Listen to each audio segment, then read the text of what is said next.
اچھا، برطانوی اخبار کے مطابق بھارت کے لیے 2025 بحرانوں کا سال رہا ناکام اسٹریٹجک خود مختاری پر. یہ بڑی امپورٹنٹ انہوں نے بات کی ہے. اسٹریٹجک خود مختاری یعنی ان کے تعلقات روس کے ساتھ کیسے رہے, یو ایس کے ساتھ کیسے رہے. تو انہوں نے ایک سوورن اسٹیٹ کے طور پر فیصلے نہیں لیے, وہ ناکام رہی ان کی, جس کی وجہ سے وہ آئسولیٹ بھی ہوئے. اور بہت ان فیصلوں کی وجہ سے جو کانسیکوینسز ان کے سیٹ بیکس آئے وہ کتنے زیادہ, ٹیرف کتنا زیادہ ان کے اوپر لگ گیا.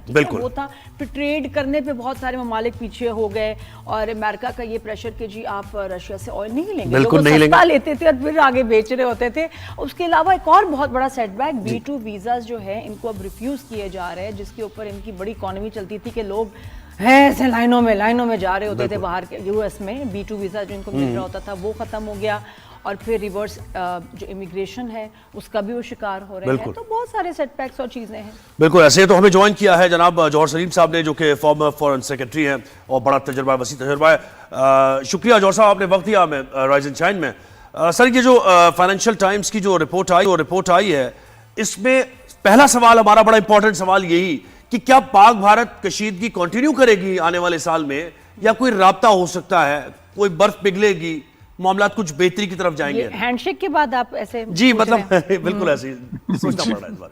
یہ سال بحرانوں کا ہی تھا, جس طرح فائنینشیل ٹائمز جیسے معتبر اخبار نے یہ کہا اپنی رپورٹ میں, اور بڑی بیلنس ان کی رپورٹنگ ہوتی ہے.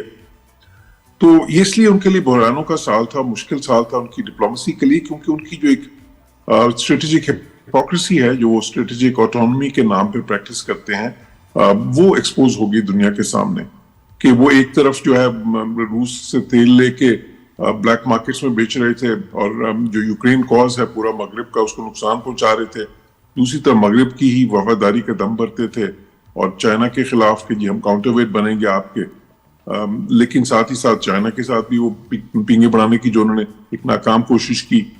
تو دوسری طرف ایران کے ساتھ جو ہے ان کے تعلقات وہ بھی ایکسپوز ہوئے. ان کا بہت زیادہ جو ہے نا کہتے تھے ہم آپ کے اسٹریٹجک پارٹنر ہیں, اور جب وقت پڑا ایران پہ تو بالکل جو ہے بلکہ ان کے خلاف انٹیلیجنس کوآپریشن میں شامل تھے اسرائیل کے ساتھ.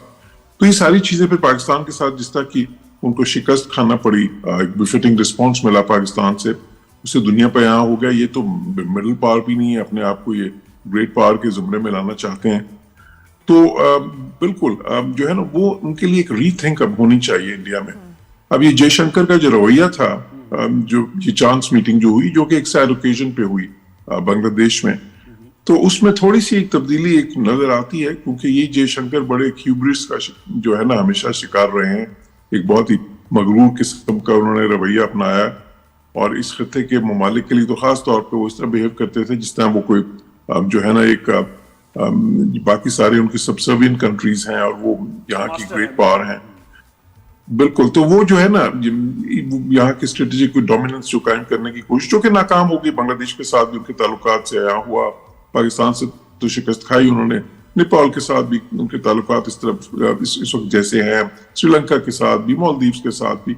تو یہاں پہ کسی نے بھی قبول نہیں کیا اس بالادستی کی کوشش کو.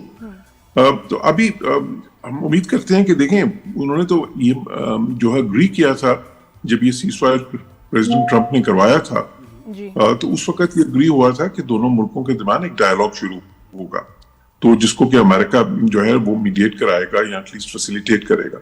پھر بعد میں انڈیا اس سے وڈرا کر گیا, اس انڈرسٹینڈنگ سے ریگل آؤٹ کر گیا. ابھی جو انہوں نے اتنی زیادہ ڈپلومیٹک ریورسز فیس کی ہیں, تو اس میں امید تو ہے کہ تھوڑی سی سینٹی کو پریویل کی کرے گی, تھوڑا سا زیادہ وہ ایک رسپانسبل اسٹیٹ کے طور پہ بہیو کریں گے, کیونکہ جس طرح بہیویئر انہوں نے پہلے اپنایا اس سے کوئی فائدہ تو نہیں ہوا انڈیا کو, بلکہ بہت زیادہ نقصان ہوا. اور بہت سارے سیٹ بیکس ہیں اکنامک, اگر دیکھیں پورے سال آپ بھی اس میں ایڈ کیجئے گا کہ جیسے ایک بہت سبسٹینشل اماؤنٹ تو میڈیا کو خریدنے اور ڈرانے کے لیے استعمال کی گئی ہے, اس میں لگائی گئی ہے میڈیا کے اوپر کہ سب تو ان کے تعریفیں کریں یا غلط پورٹرے کریں. اس کے علاوہ پوری دنیا میں انڈینز کے work visas, student visas reject کیے گئے ہیں. یہ کتنا بڑا سیٹ بیک ہے. ان کے ایئر کرافٹس کی سیل ہوئی کوئی نہیں, بالکل وہ بھی گڑبڑ ہوگی. ان کی local airlines air India اور جو ایک دو اور ہیں وہ کریش کر گئیں, اور پھر ایک جو ایئر ٹکٹس ہیں وہ سسٹم کولیپس کر گیا, مہنگا ہو گیا, ایئر لائنز کی فلائٹس کینسل کی, کمپلیٹ کیوس. اور پھر کنسسٹنٹلی جو اکانومی کا ڈکلائن, اس سے ایک عام بندے کی جو انڈین ہے اس سے اس کی کتنی جو ہے اس کی لائف، اس کا پیس آف مائنڈ برباد ہو گیا، اس کی گروتھ افیکٹ ہوئی. جی بالکل. ایک تو دیکھیں انڈیا کا جو انہوں نے ایک وہ بنایا تھا جو کہ پروپیگنڈا تھا کہ شائننگ انڈیا یا انکریڈیبل انڈیا یا رائزنگ انڈیا، تو ایک تو وہ سارا جو ہے نا پروپیگنڈا جو ہے وہ کھوکھلا ثابت ہوا. وہ جو سارا ایک بیانیہ بنایا تھا وہ سارا فلاپ ہو گیا. تو جو اصل انڈیا نظر آیا اندر سے جو ہندوتوا کا شکار ہے، جہاں کے لوگ مشکل میں ہیں، جہاں پہ انیکوالٹی بڑھ رہی ہے، جہاں کی بڑے بڑے ادارے جس طرح آپ نے بتایا انٹرنیشنلی وہ پرابلمز میں ہیں، بے شک وہ ایئر لائنس ہو یا ڈیفنس انڈسٹری ہو. پھر ان کا دیکھیں جہاز جس طرح گرا دبئی کے ایئر شو پہ، جو تیجا جس کی بڑی وہ تعریف کرتے تھے سارا کچھ، تو وہ بھی پتہ چل گیا کہ جن کی تو مطلب ٹیکنالوجیکل کوئی ایبلٹی ہی نہیں ہے اس طرح کی. پھر H1B ویزاز جو ان کے لیے بہت عام تھے امریکہ میں، ان کے وہ سارے آئی ٹی ورکرز جاتے تھے 70% وہ یوز کرتے تھے، وہ اس پہ بہت زیادہ پابندیاں لگ گئیں. ان کے ایون B1 B2 ویزاز جو ہیں اب ان کے لیے مشکل ہو گئے. پہلے تو وہ جا کے ایک دن میں ان کو ویزا مل جاتا تھا. بالکل. تو بالکل یہ کیونکہ بہت ساری انہوں نے الیگل امیگریشن شروع کی ہوئی تھی دنیا میں، اور سب سے بڑی بات یہ دیکھیں دہشت گردی یہ کرواتے تھے اس خطے میں بھی اور باقی ملکوں میں بھی دنیا، اور الزام پاکستان پہ تھوپتے تھے. تو وہ جو ہے نا وہ جو بیانیہ جب ناکام ہوا تو اس سے انڈیا کی ایک دم جو انٹرنیشنل اسٹیچر تھا وہ بہت نیچے آیا. جو ایک ریلیونس تھی وہ بہت نیچے آئی. ساتھ ہی ساتھ جو اکنامک ریورسز بھی ہوئے ہیں، جس طرح بالکل آپ نے صحیح اشارہ کیا، بے شک ان کی کرنسی پہ پریشر ہو یا بے شک جو ہے ان کی اندر اکانومی کی گروتھ ریٹ ان سا وہ گرا ہو، یا جو ان کا ہیومن ڈیولپمنٹ انڈیکس اسٹیگنیٹ کر گیا ہو، تو وہ سارا کچھ بالکل ہے. تو اسی لیے میں سمجھتا ہوں کہ ایک پاکستان کے لیے تو ایک ونڈو آف اپرچونٹی ہے، جو خیر ہماری طرف سے ظاہر ہے کہ ہماری جو اس سال ایک بڑے ہم نے رسپانسبل اسٹیٹ کے طور پہ بہیو کیا، ہمیں جو ڈپلومیٹک پرومیننس ملی ہے، پروفائل ملا ہے، ہمارے جس طرح سے تعلقات جو ہے ملکوں کے ساتھ ریوائیو اور اسٹرینتھن ہوئے ہیں، جو ہمارے کلیدی اہمیت کے ممالک تھے سارے، تو خصوصاً امریکہ کے ساتھ جس کو ریسیٹ کہا گیا بہت سے انٹرنیشنل جرائد میں، تو اس میں ہمیں ایک ونڈو آف اپرچونٹی ہے. اور اس میں اس چیز کا امکان ہے. دیکھیں کہ انڈیا میں تھوڑی سی سینٹی پریویل کرے، ان کے اپنے جو لوگ ہیں وہ کہیں کہ نہیں جی آپ نے جو پالیسیز اپنائی تھیں وہ ساری تو جو ہے ناکام ہو گئی ہیں، تو اب آپ ریویو کریں اپنے آپ جو اپنے رویے کو. اگر وہ اس طرح کریں گے تو پھر ایک امید بنے گی. لیکن اس سب کی وجہ آپ نے کیا ظاہر آپ کا تجربہ، اس سب کی وجہ ہو کہ یعنی ممکنہ طور پر ایک دو وجوہات اگر ہم جانیں، کیا وہ نیشنلسٹک اپروچ جو پوری دنیا میں ہم نے دیکھا ایک ویو سی آئی جس میں ڈونلڈ ٹرمپ بھی اور سائے، تو اسی میں انڈیا بھی مطلب اس ٹرمال کا شکار ہو گیا کہ وہ ایک بی جے پی نیشنلسٹ اور ہم بس بھارت میں ہندوتوا اور یہ وہ، اب وہ ریئلائز کر رہے ہیں اس بات کو، کیونکہ ایک دور تھا منموہن سنگھ، اس اٹل بہاری واجپئی کے، اس میں بڑے بڑے زبردست ڈپلومیٹس ہوتے تھے جس طرح وہ ریپرزینٹ کرتے تھے. جی آپ نے صحیح کہا. آپ دیکھیں ایک تو یہ وجہ ہے کہ بالکل وہ اس طرح کی لیڈرشپ نہیں ہے. واجپئی جو ہے بی جے پی کو حالانکہ ریپرزینٹ کرتے تھے لیکن ایک بہت ہی میچور لیڈر تھے. اسی طرح منموہن سنگھ تو ظاہر ہے کہ انٹرنیشنلی نون جو ہے اکانومسٹ PhD کیا ہوا تھا، اور انہوں نے انڈیا کا ٹرن اراؤنڈ بھی کیا، اکنامک جو سارا ٹرن اراؤنڈ ہوا ہے، پہلے ایز فائنانس منسٹر بعد میں ایز پرائم منسٹر. تو وہ یا نرسمہا راؤ وہ میچور لوگ تھے.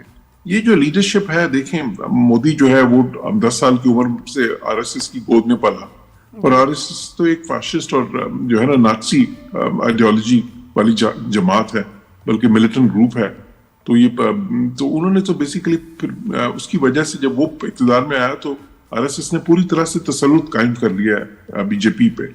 اور یہ ہندوتوا کی جو پالیسیز ہیں جس میں انہوں نے اپنی منورٹیز کو بھی سارا مارجنلائز کر دیا اور ایک مسلم ہیٹ اور پاکستان ہیٹ پالیسی پہ چل پڑے. تو ایک تو وہ تھا. دوسرا یہ ہے کہ ساری فارن پالیسی ان کی بیسیکلی چلا رہے ہیں دو لوگ، جے شنکر اور اجت دوول جو ہے. اب وہ جے شنکر یہ پہلے فارن سیکرٹری بھی رہے ہیں، جب فارن منسٹر بنے تو یہ ایک تھوڑا سا ان کے ذہن میں پتہ نہیں کیا آ گیا کہ ہم شاید بہت بڑی پاور بن گئے ہیں. انہوں نے ایک بہت ہی زیادہ ہوبرس کے ساتھ بہت ہی زیادہ ایک جو ہے نا کانڈیسینڈنگ رویہ اپنا لیا. اور پھر جو اجت دوول کی پالیسی تھی آف سو کالڈ آفینسو ڈیفینس کی، وہ پالیسی تو کیا تھی کہ جی ہم نے کمزور کرنا ہے پاکستان کو پراکسی آرگنائزیشنز کو ہیلپ کر کے. وہ پراکسی آرگنائزیشن کیا ہیں؟ دہشت گرد تنظیمیں. تو وہ جو ان کی پالیسی اجت دوول کی ہے کہ دہشت گردی کو یوز کرنا ہے as a tool of foreign policy, اور یہ کئی سالوں سے کر تو رہے تھے. یہ 10 سال سے تو یہ نیشنل سیکورٹی ایڈوائزر ہیں، بہت ہی قریب ہیں جو ہے نا مودی کے.